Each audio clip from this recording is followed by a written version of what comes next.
স্বাস্থ্যমন্ত্রী সরদার মোহাম্মদ সাখাওয়াত হোসেন বলেছেন, দেশের হামের টিকাদান কর্মসূচির লক্ষ্যমাত্রা অর্জনের হার ১২২% পৌঁছেছে।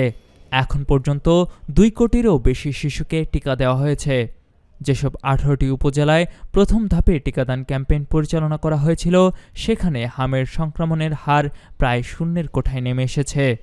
সোমবার সকালে ঈদুল আজহার আগে হাসপাতালগুলোতে জরুরি চিকিৎসা সেবা সঠিকভাবে পরিচালিত হচ্ছে কিনা তা দেখতে কুমিল্লা মেডিকেল কলেজ হাসপাতাল ও সদর জেনারেল হাসপাতাল পরিদর্শন শেষে সাংবাদিকদের এসব কথা বলেন তিনি আরও বলেন, আমাদের প্রথম অগ্রাধিকার হল হামে আক্রান্ত শিশুদের রক্ষা করা এবং কোনো মায়ের বুক যেন সন্তান হারানোর বেদনায় খালি না হয় তা নিশ্চিত করা।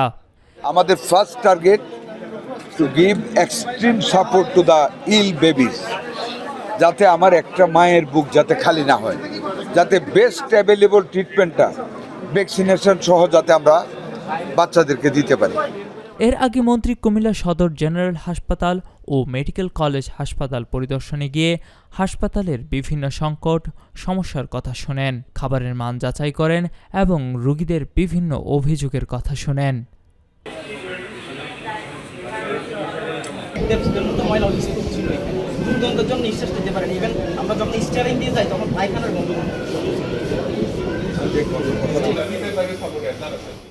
কুমিল্লার কাগজ নিউজ ডেস্ক।